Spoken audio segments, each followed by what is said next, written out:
right. My special guest tonight is Matt Taibbi. You guys know him well. Welcome back, Matt. How's it going, Sabby? Great. How are you? I'm good, thanks. How are you? I'm great. Did you get a chance to see the eclipse at all? I did. Yeah, it was pretty good. Well, I'm in Jersey. It was almost total. How about you? It wasn't as big of a thing here. I think in Massachusetts, like it got a little darker here, but I was told to go up to Maine to go see the full thing, but because it was on a weekday, I just couldn't do it. Like drive up there. But yeah. We also had an earthquake here, which is interesting. So I heard. Yeah, and I live in a house on stilts, so it was a little intense, but yeah, it was cool. So you felt the earthquake? Oh, but yeah. The second one, the aftershock was intense. It was pretty close to my house. So. Oh my gosh. Yeah, I saw a tweet from Margaret Kimberly that said she was at the airport when it happened. So she was waiting to find out if she was going to be able to fly or not. So that's crazy. Yeah. Well, maybe it's the sign of the apocalypse. You never know. So. All right, Matt. So recently, you actually had a discussion on Rising with Bree. I think a lot of us that were watching that, we were kind of surprised at how heated the conversation became because, I mean, I like the work that you do. I like the work that Bree does. And I think a lot of us were just surprised by the way that this conversation actually went. I want to play a small part of that here. And then I do have a couple questions to ask you about this discussion. Let me go ahead and bring in this clip here. I think what would be clarifying is to have some insight into what you meant by decline to criticize you, because that seems to me to be where the bulk of the that seems to be what you want to talk about. But let's just be clear. I'll be done with this in 18 seconds. Okay, just to be clear, you made factual mistakes about when I revealed that I was being censored. You made a mistake in saying that I still haven't criticized them. I haven't criticized them over the last year. You made a mistake in saying the Twitter file searches were not done. You made a mistake in saying that there was one cache. I don't know where you got that from. It was a mistake, baby. I have no interest in denying that. But I would like to talk about that a little bit, though, because when you came online, there's more. Okay.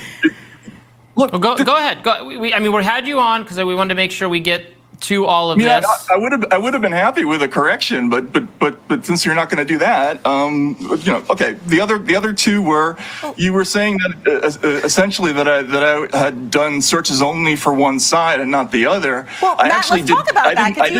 I didn't say you had done searches for one side or than the other. I said I had you on my show, and you got very bristly with me at that time as well. I wish we could have these conversations without them turning into these weird personal vendettas. I think we'd have a lot more productivity in the space if we did. Let's not have any personal vendettas. Robbie, this is not necessary for you to intervene at this juncture. Okay, I'll go ahead and stop it there. I'm curious, Matt.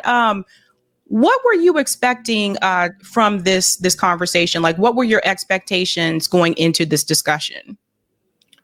Well, I'm a little bit old school, and I think corrections have to be corrected.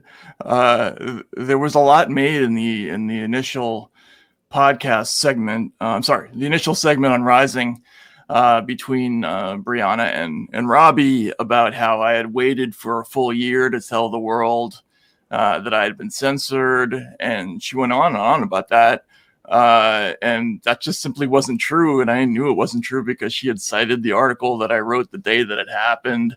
I mean, there were 6 mistakes in the first segment and 2 more pretty serious ones in the second one. And, I just don't know what to say about that other than I think you have to get things right factually. And then we can have a discussion about all these other things, which I was very happy to do. It's just that we ran out of time because it took so long to get to, rolling out all the corrections. So, I'm old school. Whenever I make a mistake, I cop to it. That's one of the things that happened to me on the air with Mehdi Hassan. Like, was that an error? Yes, it was an error. I admit to it. I always put a notation. In my articles, I leave it there forever to make sure that people know that I ever originally made a mistake in that spot. I think journalists have to do that, whether they like it or not. It's the only way back to winning trust with audiences. So that was the whole thing. And a little bit of it is just the irritation ongoing with, this sort of demonization of my process with the Twitter files, which was an extraordinarily difficult ethical and logistical task as a journalist. I did the best I could. I wasn't trying to screw everybody over. I was just trying to handle a tough situation and got the most out of it that was possible, which I think was what people want from reporters. And I've struggled to understand what the hostility is about there. Do you think, and I'll get to the hostility point in just a second, but were you expecting some type of retraction for the comments that were made in reference to your reporting with the Twitter files? Yes. Well, I mean, it was clear from the correspondence before the show that wasn't going to happen. So that I had to go on the show to try to elicit it from Brianna. But even you saw even in the show when I brought up the fact that, you said that I had favored one side and not the other, that I had done searches on the right and not on the left. And she said, no, I didn't do that. I made the mistake of not having a printout so I could say, this is what you said word for word. And this is what you said. If you were going to substantively and genuinely committed in looking at censorship programs, you were going to at least do an investigation, do a search, do a word search that is broader than just terms that are associated with attacks on the right. I was surprised that he didn't, even out of curiosity, put Bernie on there. And so I was saying, I didn't do that. I didn't look at either side. And I think that's an important clarification. I should be allowed to say that. If they're not going to have me on, you should at least do a 1-minute intro and say, yeah, we got some things wrong. Sorry about that. Apologies to Matt, that kind of thing. It's not the end of the world. I think there's a stigma associated with it now that I don't really understand. So. Well, in reference to the hostility, I want to show you this part right here. Nico House actually tweeted this out. This doesn't surprise me. Nico said, Twitter shadow banned me and took 10,000 followers away from me during the course of a week. And it was probably more than that because I was gaining followers as Twitter took them away. Why do liberals and Zionists never seem to have this problem with Twitter? Because the rest of us seem to have this problem every other week. So I think Nico's example brings up a really good point. I think some of the frustration, I think coming from Bree is probably that I think when the Twitter files were released, I think some of us that are either progressive or I guess I'm a socialist. So a lot of us that are progressive socialists, we've been heavily suppressed on Twitter. There's a lot of shadow banning going on, which I'm sure you can see as well. Meanwhile, I'm shadow banned on Twitter. Yeah, I know. I know we talked about this. But meanwhile, there are right-wing accounts on Twitter that are being amplified by Elon Musk, certain ones, not all of them. But I think that's probably where some of that frustration may come from on Bree's side. But just so everyone can hear this again, I know you've said this before, but to be on the record, again, the process in reference to how you searched for certain information on the Twitter files. Could you please explain that for everyone one more time? Okay, so when we started the Twitter files, the only time we had any direction about a theme was the first Twitter files when I sat down with Elon and other executives and we picked the Hunter Biden story, not because it was a partisan story, but because it was the only story that we knew of where there was a concrete example of censorship that we could look for. And the task there was to see if there were any communications to and from the government. Interestingly, we didn't find them. Eventually we found some things that suggested that, but that was the end of that in terms of direction. After that, we very briefly had a period where we were just able to search broadly on our own. The Slack chats of Twitter executives from a pretty sizable time period in 2020. And during that time, we downloaded a lot of information. And in that couple of days, we started to see lots and lots of these communications that said flagged by DHS, flagged by FBI, flagged by FITF, flagged by HHS, whatever it was. And because of the sensitivity of this material and the explosive nature of it, I immediately concluded that, number one, this project was temporary. It was not going to last very long. Whatever it wasn't going to happen for a very long time, whether that meant the government was going to pressure us or somebody was going to pressure Elon or whatever. So the goal became, let's get everything that we can, as much as we can, as fast as we can. And I focused on that issue, the government issue, because I didn't want to come away with no big story. The relationship of the company to these government enforcement agencies I saw as critical, and just did tons and tons of searches on them, the people associated with those agencies, and certain Twitter executives who I thought might be involved in the moderation process. And it was basically that and follow-ups of that comprised 90% of the Twitter file stuff. There were some extraneous things that we caught on the way, but the bulk of it was just seeing one thing and going for it early. And that was it, basically. Okay. Yeah. So, because I remember the first time that you and I spoke after the Twitter files, you were explaining like there were certain things that you looked for, such as the DOJ, the FBI, the government agencies, et cetera. And then there was certain information that was revealed from that. I remember you did mention Consortium News was another one that there was some type of suppression or censorship there. I do remember that. So I just wanted you to clarify that again for everybody who probably hasn't heard it again for this time around. But I think that I'm sure. Oh, go ahead. Yeah, just one quick thing about that. People have to understand that this stuff all happens in a finite period. It wasn't a normal like source reporter situation. It was a high profile thing that was happening as we were getting the stuff, and we were actually under pressure to try to keep things going by cranking out content. In other words, we didn't want to leave enough time for people to attack the process. So we kept trying to stay ahead of the news cycle by creating material. That meant that we had to basically dig, create as fast as we could.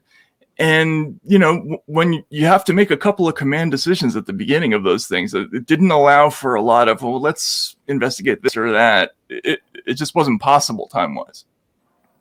Yeah, because I remember when the Twitter files were being released, like I covered, I think that very first one that you post, and the next thing I knew, there was another one. There was another one. They were being released very quickly. I do remember that. So I guess I'm curious, Matt, after everything that's happened after the release of the Twitter files, and including that hearing that you had in front of Congress, how do you feel about Elon, who actually, got the ball rolling on all of this, just kind of, in my opinion, washing his hands of the matter? And not being there to defend you and support you when I feel like you did need that support. So, for example, when you testified in front of Congress, I honestly felt like Elon Musk should have been there too.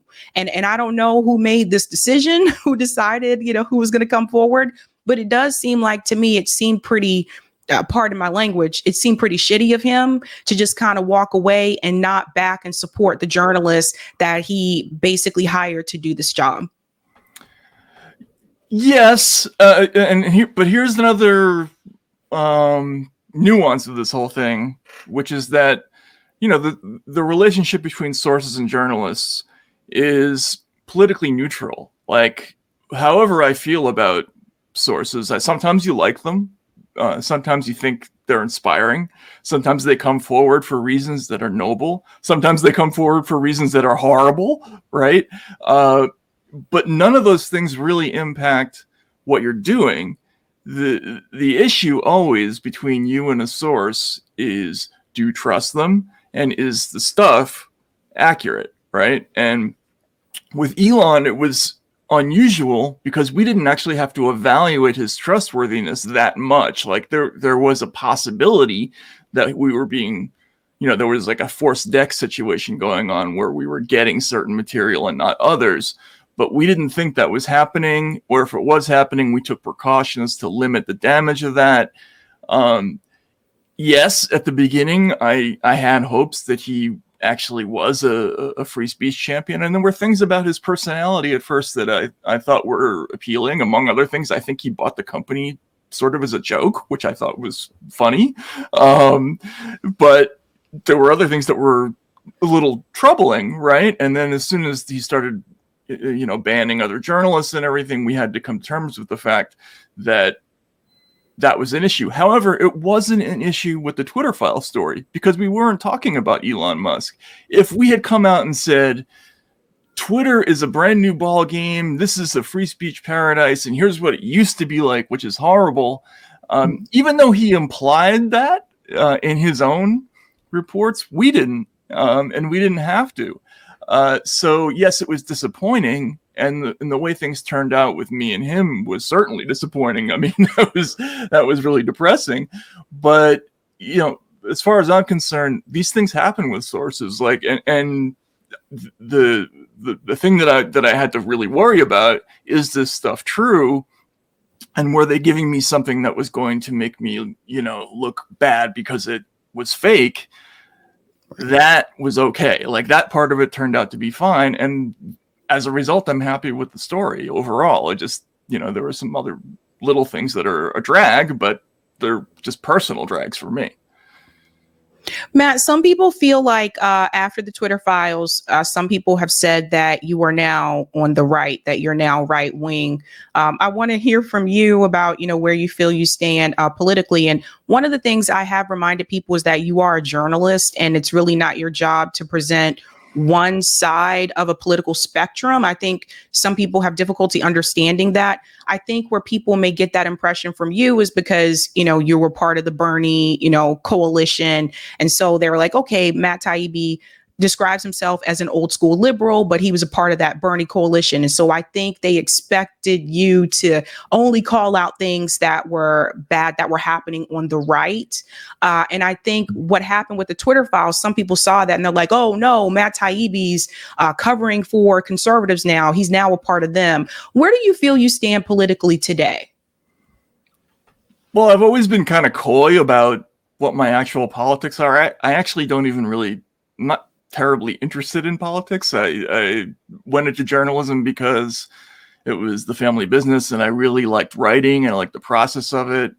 There's things about the job that I really like, but I always try to separate that from, what my personal political leanings are. In the past, whenever I've covered stories, I mean, the job is to be honest, right? So when I had to cover the 2008 financial crisis, for instance, I didn't know a whole lot about it going into it.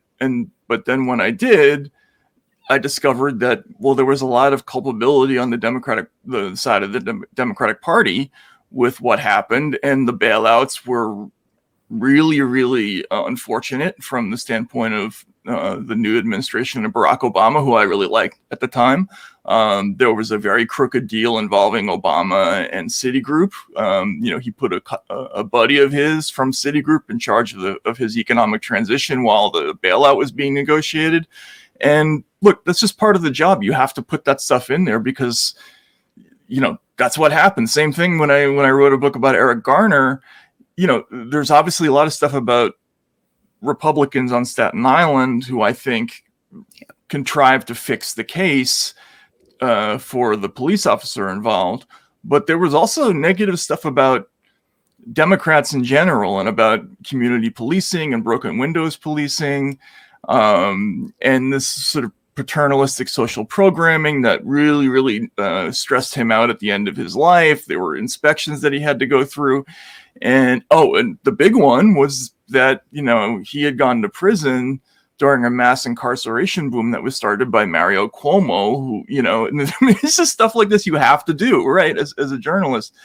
Now, when Trump got elected, I expected to do a lot of reporting on Trump, but immediately, even at a very cushy job like Rolling Stone magazine, I ran into all these taboos that it made it very difficult to manage, like the Russia story. Like, how do you cover the Trump, if you don't think that story is true, and everybody at your magazine does?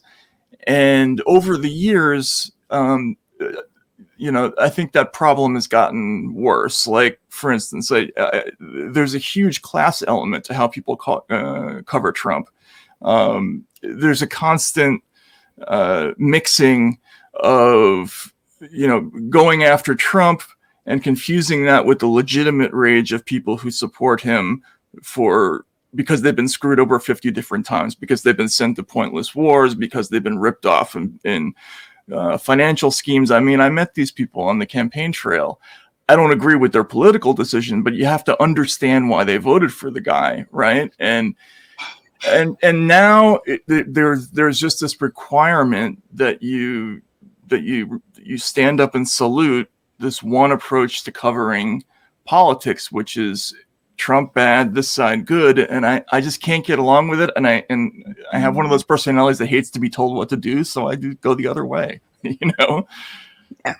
Yeah. That's a part of the problem, is the fact that people do assume, especially in the social media age, a lot of people times they assume, well, so and so covered this story, so that means that they must take the side of, the person that they're complaining, the person that they're complaining for, but you're just telling a story. And I think sometimes, particularly with a lot of journalism that's on social media, people have started to see that, like, for example, with Tucker Carlson, we all know that Tucker Carlson is right wing. He came from Fox News, started his own, news company, et cetera. So there are certain positions that people are going to expect him to take, right? But then there are journalists like yourself. There were journalists like Walter Cronkite, like, where you just cover the information that you're giving, you just cover the facts. And it doesn't necessarily mean that just because you're criticizing the Republican Party that you are supportive of the Republican Party. And I think that piece has been missing from quite some time, because we have been sensationalized by people that call themselves journalists, like Rachel Maddow, for example. We all know where Rachel Maddow stands politically. And this falls back on some of the fault between like MSNBC, CNN, and Fox News of having that type of political ideology represent the news in the first place. Why do we have a right-wing news outlet and a liberal news outlet? Why can't they just all coalesce and just tell the news? Yeah, and I warned about this. You're absolutely right. And as far back as 2016, I said, we're going to end up with a situation where we have right-wing media that covers corruption among the Democrats, and mainstream media which covers corruption by Republicans. And that is going to be a completely useless model for journalism, because each respective audience will not see the derogatory information about their own party. And this is one of the reasons why, I still have like a little bit of credibility left with people on the left, I guess you would call it. I mean, I hate to use that term because it's not really accurate. I see the Democratic Party as not left at all. But over there, I've been trying quite hard, actually, to get people to pay attention to, for instance, these First Amendment issues, which they would have cared about 10 years ago, but in the Trump context have been rebranded. There's this whole idea like Trump constitutional rights equals helps Trump equals bad, right? So there's been this sort of broad scale attack on everything from the right to speech and assembly, to the right to counsel, to due process, to unreasonable searches and seizures, and the prohibition. I'm trying to think of the other one. The other prohibition: excessive fines and penalties.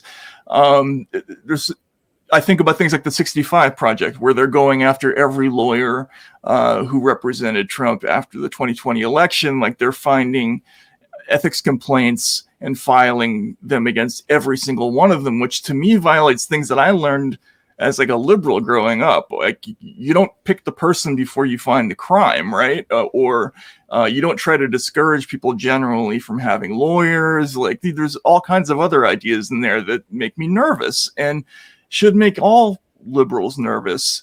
But right now, this picture is mostly about, violations that against sort of people on the Trumpian right. Although I would say the speech stuff also goes the other way, but people just don't pay attention to those stories.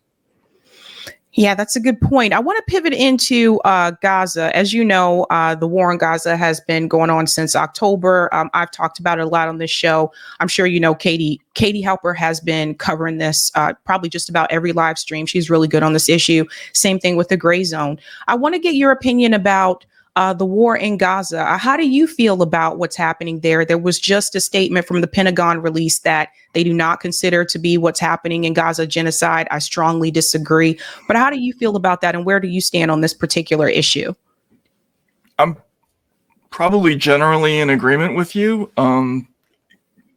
Israel-Palestine is a story that I have never liked to comment on for a couple of reasons.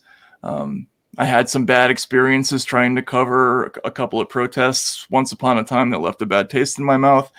And the other thing is, it's a very, very complicated story with a lot of history, and I don't know anything about it. Like, I would love to just go there and learn more about what's happening rather than opine from a distance. Like Ukraine, I know a lot of that stuff. I lived in that part of the world for a long time. But this is an issue where I just don't like to get into. I found throughout my career that no matter what you say, unless you have it 100% nailed down, you get in trouble somewhere. And I just don't know enough about it to feel like I'm really an authority on it. You get in trouble about it with who? Zionists? Anybody. I mean, I don't feel like I have an obligation to talk about things that I haven't covered. You know what I'm saying? Like, there are issues that I spend a lot of time on and comment on a lot because I've covered those issues. I've made phone calls on those issues. Like, I feel like I know what I'm talking about. And with Israel and Palestine, there are elements of that story that make me uncomfortable. And I just, the world can go without my opinion on that matter, I think.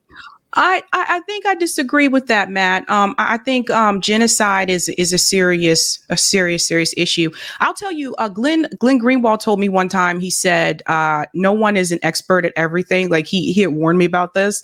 He said, nobody is an expert at anything. I don't care how long you've been doing this. So what it taught me is that if there's an issue that I don't know much about or I don't feel comfortable covering, I reach out to people who are experts on that issue. I think it would mean a lot to, especially a lot of people watching, to hear, how you feel about what's happening, because a lot of people do see you as a prominent voice in independent media, and they do value your work. And I don't think that you should have to be afraid of the pushback that you're going to get. Just look at people like Aaron Mate and Max Blumenthal, for example. They get a lot of pushback. People smear them all the time, but that doesn't stop them from speaking the truth. Right. I just can't stress enough. There are things about this story that make me nervous, and I feel like, it's the first rule in medicine is do no harm. So if I don't say anything, I'm not doing any harm. My job is to get stuff right and not get stuff wrong. So, I understand that there are people who would like to hear from me on this issue, but I don't have a whole lot to add on this issue. I'd be regurgitating something that I got from somewhere else, and I'm not a news service. I sort of disagree with that whole conception. Like, there are 2 or 3 things that I spend a lot of time on because I cover them over and over again. I'm constantly talking on the phone with people, and this issue just isn't one of them. I know that people feel like that's ducking, but that's the way it is. Well, you're a parent, Matt, right? So you're a dad. How do you feel about the children? How do you feel about the kids that have been killed in Gaza?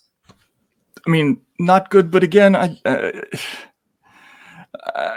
don't want to talk about this whole thing. I just don't. I mean, it's not a news story that I would voluntarily talk about. Let's put it that way. If I went there and did a story, then that would be different. But right now, I just don't feel like I need to be in the middle of it. There are a lot of people talking about it already. I just don't want to chime in. Okay. I want to move on to your article about Coleman Hughes, because I do feel that this is connected. So I saw the article that you wrote about Coleman Hughes. I'll just read the headline here. On The View, a crack finally shows in the propaganda facade. And you were talking about this appearance that Coleman Hughes had on The View. So first and foremost, I'm not a fan of The View. I'm not a fan of The View. I've been very critical about it's cringeworthy for me about the things that those women discuss on the show and the way that they discuss it. There's one piece from the article that I did highlight that I did want to ask you about here. Let me bring this up here. Hope you guys can see it there. This piece here, it says, Hughes in The End of Race Politics calls bull on the bait and switch. He describes how perceptions about racial progress steadily improved in America until 2013, when they began a bizarre, sudden descent. He argues this was due, at least in part, to the smartphone revolution and Americans' sudden ability to see videos of episodes like the murder of Eric Garner. So I want to get your take on that. How did you feel about what Coleman Hughes said on The View? And I do have something to add here about the smartphone revolution here. Well, I'm not sure that I mean, it's indisputable that racial attitudes did start changing at that time. I think all the data shows that. How people feel about racial attitudes. Like every poll that you see taken shows that nearly every demographic thought that race relations started to get worse right around that time. And they had been improving for pretty steadily, at least perceptions, right, of them up until that moment. Now, again, I wrote a book about the Garner case. I'm not sure that that's an explanation for why it suddenly got worse. I think there are many others that would come into play. Number one, might be, Barack Obama being elected president, right? There were probably negative feelings associated with that came to the surface after being long suppressed. Remember, he had gotten a lot of votes in those Reagan Democrat districts in 2008. And then lost a lot of them in 2012. So what happened there? I don't know. There's also just the sort of overall issue, which has been observed in most parts of the world, which is that as we see an increasingly globalized economy, there's resentment towards the places where jobs have been exported, right? So you have a town in Ohio where people were working for $30 an hour at an axle plant, and then they wake up one day after NAFTA and that factory's been moved to Mexico where people are working for $1 an hour. Well, it's not terribly surprising that you might see negative feelings towards immigrants after that, right? Or increase. And especially on the campaign trail, I covered Romney, McCain and Obama in 2012. And I definitely noticed there was this surge in kind of generalized anger among voters on both sides of the aisle. It wasn't necessarily racial, but you could see that it was directed just at politicians in general. And I would think that it's part of that whole matrix is probably where things started to go wrong. But I don't know. What's your opinion on it? I would say I go back to the Rodney King beating. way before smartphones, kids, for younger people in the chat, way before smartphones. But I remember seeing that on national television, and that was a real, I think, eye opener to a lot of people. But I think some of these things have just been kept hidden, or they haven't been broadcasted. So, for example, if you go to some of the communities, my family's from Baltimore originally, and my extended family members that still live in Baltimore, they still live in poverty. They live in very bad areas. I don't know if you've ever been to Baltimore, but it's a hot mess. Yeah. It's a hot mess.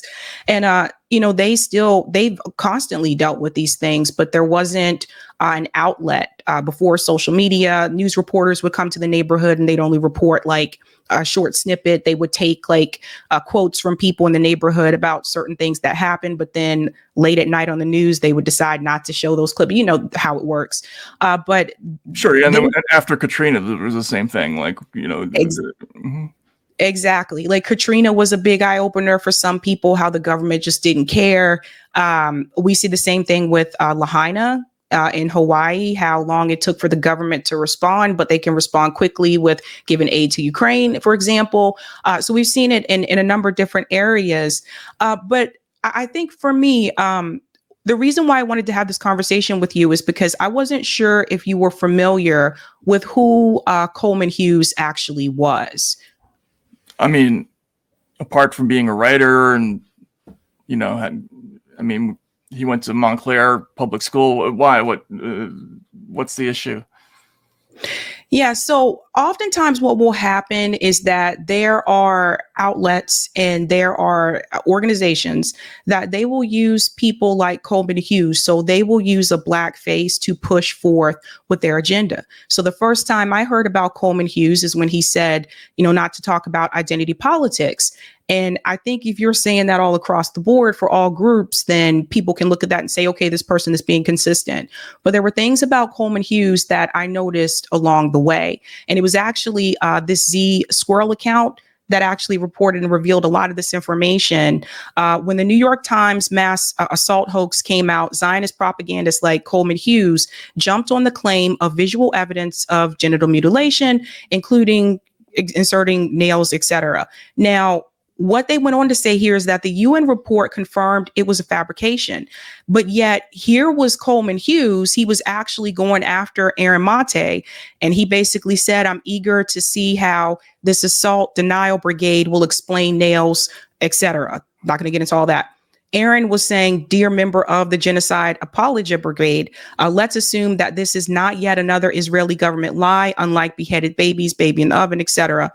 He goes on to say down here, you're asking me to take the word of a genocidal government and its media mouthpieces. I'll pass until we get some actual evidence. And the point that Z Squirrel pointed out here in that exchange, it goes on to say that Coleman Hughes tried to browbeat Aaron into submission by saying that it wasn't an Israeli regime propaganda claim. It was the New York Times. Surely you can't believe the New York Times would fabricate this. That's what Coleman Hughes said, but they literally did. And so Aaron actually was proven right here when he came down and said, as for the allegation itself, it's one line in a New York Times article claiming to have seen photographs. Whereas the forensics investigation of this woman's body, was it possible explanations could be for the nails? These are basic questions that an independent investigation would answer. Long story short, the Gray Zone actually had debunked this early on, and then later on, The Intercept came out and debunked this. Coleman Hughes has written a number of articles defending Israelis and the state of Israel. So when I hear someone say, don't talk about identity politics, don't focus on race, and it's always in reference to when Black people are trying to make some type of progress in this country, that person like Coleman Hughes, a blackface, is pushed forward to speak out and say, no, don't focus on that. Every time there's an issue or some type of movement towards Black people getting progress in this country, he came out against reparations for American descendants of slavery. However, when it came to Israelis, Coleman Hughes is totally fine with identity politics. Not only did he defend them, not only did he support them, but Coleman Hughes till this day will not say that, survivors of the Holocaust should return the reparations that they receive. I don't think he would say that Japanese Americans that were part of the internment camps in this country and their descendants should return the reparations that they received. So the point that I wanted to explain to you is that oftentimes this is what the media will do. This is what powerful people will do in this country. They will use a face like a Candace Owens. They will use a face like a Coleman Hughes to push forth that agenda. But if you notice, when you change the group of people from Black Americans to Israeli Americans, for example, all of a sudden identity politics is fine. Okay. I mean, I just disagree that I have to agree with a person about everything. I read Coleman's book, and it's a pretty straightforward and, candid memoir, very narrowly focused on this one issue of, do we accept the idea of racial harmony and colorblindness as an aspiration, or do we think that that's not possible? And again, even just 10 years ago, I was interviewing lawyers from the ACLU and the NYCLU who had risked their lives to try to get race out of the law, the last vestiges of segregation in places like Arkansas. And the idea then that was the dominant one among liberal America was, we want race-neutral law because we believe in common humanity above all other things. And that was the message that I grew up, that I found inspiring. And I think, that he was saying something that was, I thought, very timid on that show, and got a lot of hostility for it. And I was just pointing out that as a factual matter, we're often told that those ideas are not popular, but when they're given voice on a show like The View, you hear the audience applauding them. And I might disagree with them about other issues. I might disagree with them about every issue but that. But I'm not endorsing the whole human being every time I do it. I mean, it's similar to the Elon thing. I worked with the guy to do the Twitter files, but that doesn't mean that I endorse every one of his views, nor should it. I don't think. But do you think Coleman's belief of a colorblind society, do you believe that's something that's possible? Well, first of all, I disagree that he's saying that we have a colorblind society. He's very particular in saying, I talk about this as an aspiration, as something that we should be shooting for. Mm-hmm. And we all see race. There's no way to not see race. But this was the idea behind the I Have a Dream speech that we all seen a million times, that yes, we want to get to a point where race means so little that we can all live together, and it's just not that it's not any bigger of a deal than eye color. I thought that was the idea, and I don't think that's a terribly controversial idea. I think it's a kind of a beautiful idea. I don't understand why it's controversial. I think the thing is that if we wanted to get to that place as a society, I think there are certain institutional systems in this country that have to change, right? So like the education system, the healthcare system, criminal justice system, like a lot of these things have to change.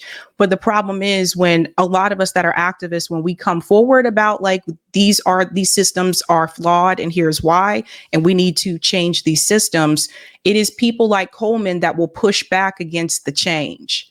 So I think for me, it's one thing to say you want reform, but it's another thing to say that you actually want to break the system and build something that is new.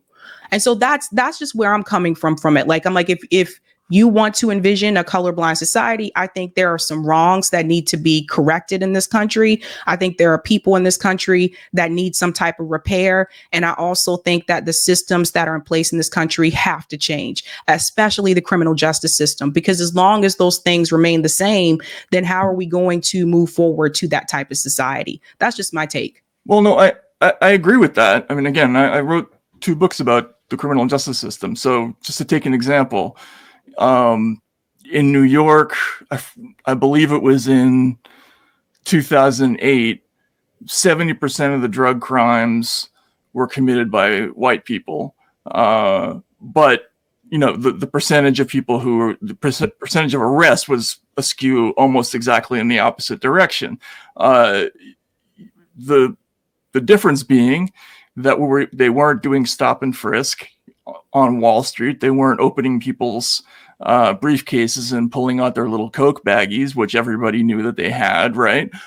Because the subjective definition of probable cause, which cops were allowed to have thanks to the Ohio v. Terry ruling in 1968, was being sort of disproportionately applied.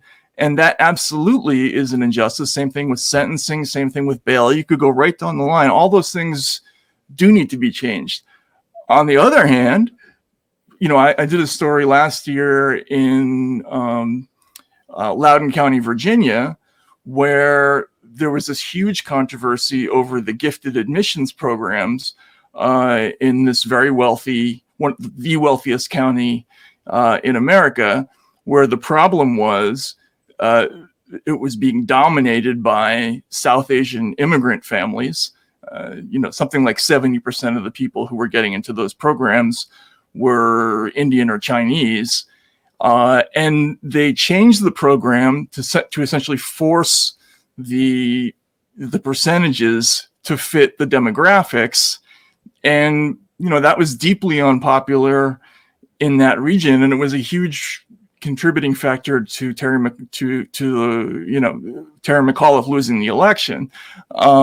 I'm not sure how I feel about that. I mean, I think that's the kind of thing where I'm not quite so comfortable about the reform.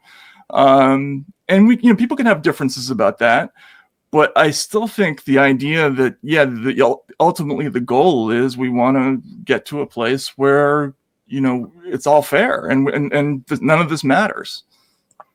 I think it's interesting what you brought up about admissions too, because one of the things I've been kind of screaming about for quite some time that isn't talked about as much is legacy admissions. And it happens particularly at the Ivy League institutions like the Harvard, the Yale, the Princeton. Like the legacy admission is a problem.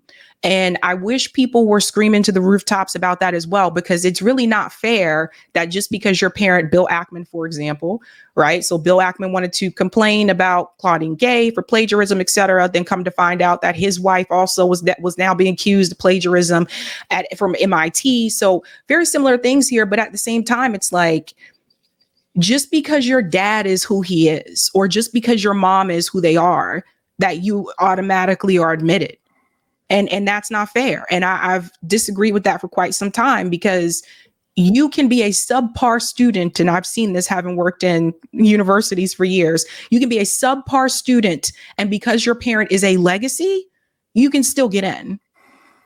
Well, I mean, look at George Bush. I mean, we see how that works out. I agree with that. But at the same time, I don't agree with artificially lowering the number of Asian kids who get into college. I just don't see that as a solution, especially again, after people fought so hard to get that kind of thing out of the law. It feels like a step backward to me to do that. But I agree with you about the legacy admissions. But the other thing is more in the Ibram Kendi realm, and I'm not sure that I agree with this concept that all inequities are based on racism, and therefore we have to fix them. using proactive discrimination in the other direction. Like, I think that's a step back, but that's just my opinion. I've critiqued Kendi on this show too, because I used to work at Boston University. So I remember when he got that position. I was still working. He got that position. So I remember some of the things that he said. I was just kind of like, I think this guy's just trying to write some books, so there were some criticisms that I had with him as well. But I think that what is really scary to me is that I do feel like now we have gone into this realm where there's a lot of people saying that, well, not a lot of people, but there's now this thing where if there is a Black person in a leadership position, they're called a DEI hire now. And that's been going all around on social media. This assumption that they said this about the mayor from Baltimore who was elected. It's just really weird, so now there is that perception that you actually didn't get that position because you were qualified. You got that position because of the color of your skin. And I wonder, like I've had criticisms about that as well. I've had criticisms about DEI in some of the hiring process.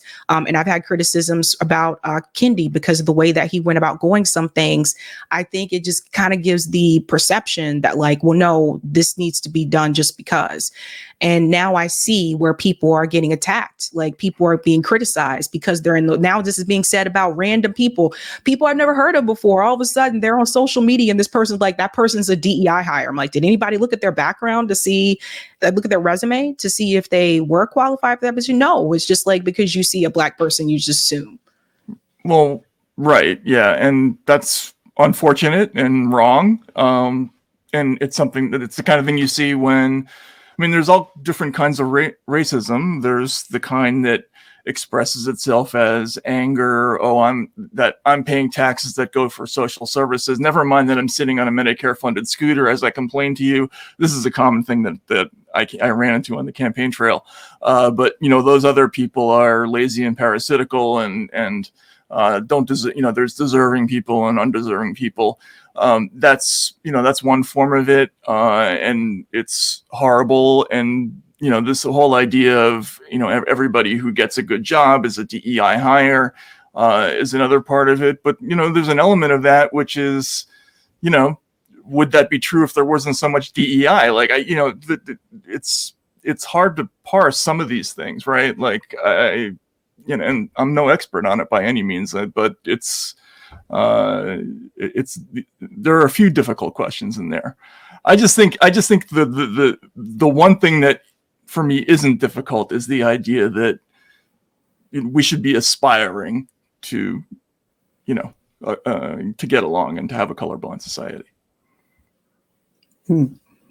It's interesting, Matt. One thing that was said recently as well, in reference to push this down, sorry, in reference to social media. Do you feel that social media is now the new journalism? Because like there's a big thing with the TikTok generation where people say they just want like these 2-minute news clips. So that's one of the reasons why TikTok is incredibly popular. Do you feel that's the way that journalism is going in the future? What, just with TikTok? Yeah, like just like the 2-minute quick news clips that people do. Hotspot does these on Twitter as well. Yeah, it's funny. In the 90s, I don't know, you might not remember this, but there was this whole phenomenon that burst into the magazine world in the mid 90s. There was this lad mag invasion from England, and the new idea was that people's attention spans couldn't handle anything longer than 400 words. So we had to put everything in 400 words, and it had to be a box like this big in a page, because people didn't want to read. That was the premise, and they wouldn't. And therefore, let's just keep making things smaller and have bigger pictures. And it turned out that that's not the case. I think we always underestimate audiences. Audiences actually do like to be challenged. And you have to make it interesting. I mean, that's one of the problems, like, having covered subjects like military accounting or mortgage-backed securities that are almost impossible to make interesting. You do have to find creative ways to do it, but I think people, ultimately will be bored by that. And the thing that I do worry about is that all of these new social media outlets, they're designed to kind of hollow out your capacity for analyzing information. Like TikTok is designed to reduce the entire online experience to just next. Like you're not even reading, there's not even links half the time. You're just scrolling, staying for a while, and then moving, and that's it. And it's the algorithm that's making all the decisions. They're not even sending you to other users. So after doing that enough times, people will lose their ability to do the hard work of reading, which requires you to put images together in your mind and keep track of stories and all these other things. And I do worry a lot about that. Yeah, I've been noticing that too. And I'm like, are people going to go further than that little short video and look up more information on their own? Or are they just going to go by what that little short video says? So I do worry about, I like TikTok, but I do worry that people aren't going to venture further than like the 2 or 3 minutes for the news segment that they see. Right. And the other problem is that even if they want to, where would they go? I mean, the big problem now that we have in media is that apart from podcasts, really, which haven't been locked down as much as every other kind of media, the sort of de-ranking, algorithmic control of what people see is so stringent and so much better than it was before that it's just very difficult to find kind of counter-narrative information, even if you're looking for it. So I worry about that a lot as well. Well, Matt, are you interested in probably maybe at some point having another conversation with Bree where you guys can talk a little bit? Because one thing I will say about Rising, and you know this, is like your time is like you have a short amount of time. Like say what you have to say, and then you got to go. Yeah, I mean, I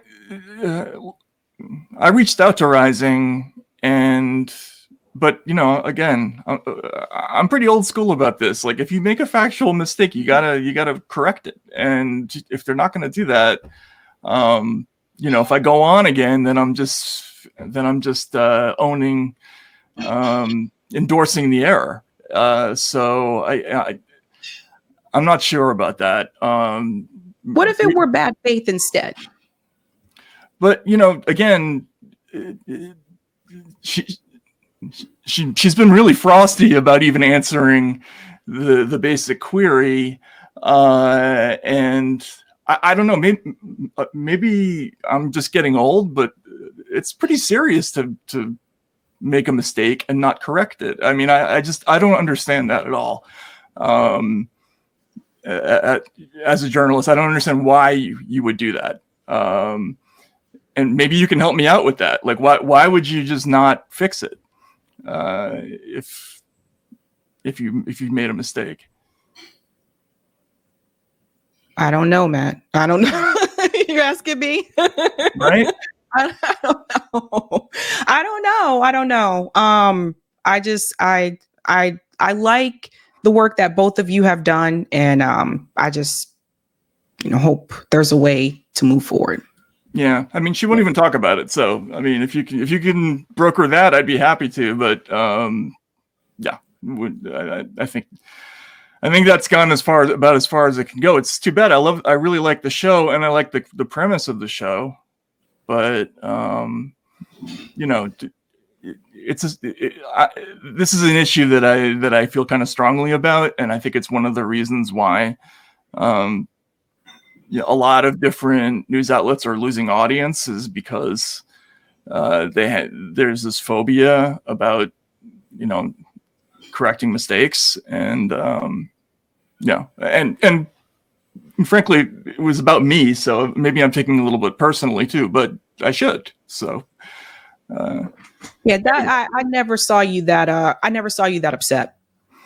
Well, yeah, I mean, yeah, that's a bad quality. You should never allow yourself to get angry on the air. As you know, it doesn't look good on video, but yeah, no, I was upset for sure. All right, Matt, last question. People have been asking since the moment you jumped on screen. People are asking, is the goatee coming back? People saw the goatee on Rising. They were like, hey. Yeah, I want to be one of those people who can grow a really long goatee, but I don't know how the men who are watching feel. I get to a place where the itch factor just becomes unbearable, and I just can't get past it. It's like 20 days or something like that. I just hit that just before your show. So